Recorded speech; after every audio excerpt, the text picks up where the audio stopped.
water source is really important. So you need to have documentation of what water you're using for pre-harvest applications.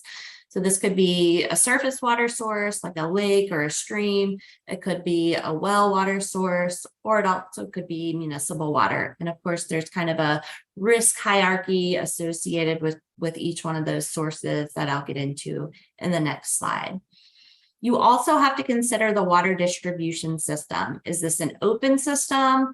In California, we have a lot of these open canal systems that are used to move water across our different growing regions. Sometimes these canals are lined, other times not. So you have to consider that. If it's a closed system, obviously that's going to be more protected from things in the environment that could potentially impact the microbial quality of that water. If it is a closed system, you need to make sure that that system is managed well so you don't have any potential infiltration points. And then depending on the source of the water and the distribution system, you'll also have to consider different impacts from the environment. So are there potential animal impacts? Are you close to an animal operation? Is there a lot of wildlife that might impact your water source or distribution system? Are there recreational water areas upstream of the water source that you're using? So all those things need to be assessed, and then you have to plan for how you're going to help mitigate any risks that are identified through that assessment. In terms of water source, I feel like this is kind of the base of where you want to start when you're doing any kind of assessment of the safety of your pre-harvest water. Municipal water sources, these are going to be your safest sources of water. They're typically going to be potable water sources. If you are using municipal water, you need to get an annual record from the municipality stating that they treat their water to meet potable water standards. And as long as that water is essentially protected from wherever you're sourcing that water to the final application point, that's really kind of your safest bet in minimizing microbial food safety risks. If you say are pumping municipal water into a holding pond in your property and then pumping out from that holding pond to irrigate, that would then be considered surface water because you're exposing that water to the environment in the holding pond. So it's really important to think how you're using these different water sources in your operation. Well water is kind of the next safest option. So a sealed well that is placed in a location where it's not going to be impacted by a lot of runoff, that has backflow protection, that's going to be a relatively safe source of water as well from a microbial food safety standpoint. If you are using well water, there's a requirement that you, of course, test that well water to make sure that it is free of generic E. coli. But if you can't get access to municipal water, well water is kind of your next best option. Surface water, the microbial quality can be very highly variable. So it's really hard to say. And in some locations, you may have very high quality surface water, and other locations where you're maybe more impacted by animal operations or runoff from different residential areas, that quality can be very variable. And so with surface water, that's kind of our highest risk source of pre-harvest water from the food safety perspective. It's also really important to think about how that water is going to be applied to different crops. So on this slide, these are onions growing in a field in Southern California. In one scenario, they have overhead spray irrigation, the other scenario, drip irrigation.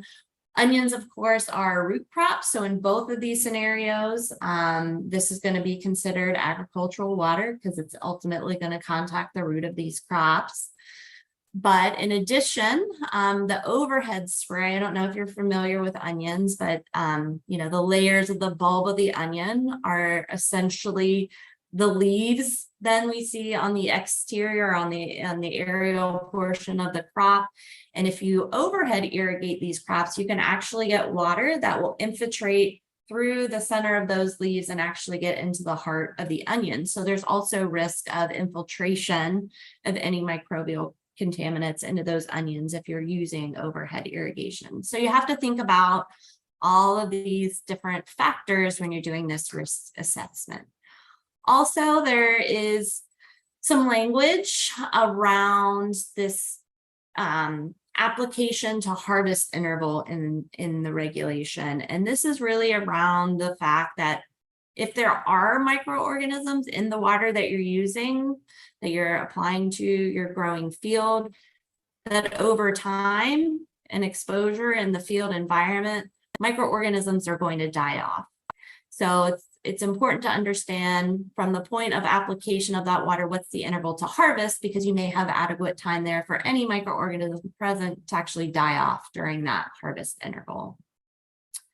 Another thing to consider, which I kind of already touched on with the onions, are crop characteristics. Are there characteristics of the commodities that you're growing that make them more susceptible to surface adhesion or internalization of microbial birds?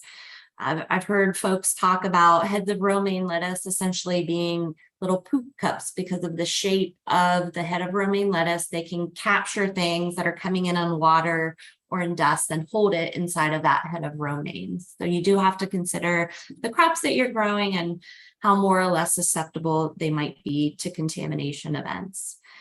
And then, of course, environmental conditions. So heavy rain events significantly impact the microbial quality of surface water sources, and also potentially wells that aren't placed in on high ground and can be impacted by runoff. Wind can also, of course, impact surface water sources, blow dust off animal feeding operations, for example, into common water sources. And then air temperatures and UV. In California, we have a lot of sun, it gets really hot. And so those are things that are known to inactivate microorganisms and may actually lead to increased microbial water quality in some of our surface water sources. And then, though not going to be required, likely under the new proposed rule, we do really recommend that people test their water sources just to get a sense of what that base level microbial water quality is. And that can really inform different mitigation strategies that you choose to use. And then I'll just end here talking about water treatment. So there are options to treat your water and kind of be exempt from the headache of doing that ag water assessment, doing all of the robust testing that might be required.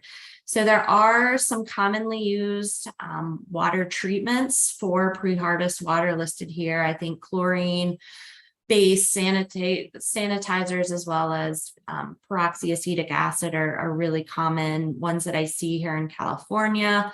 But it's just important to know if you are treating your water that can really impact the quality of the water you're applying to your crops. It can also interact with different chemistries that you're applying for fertigation purposes.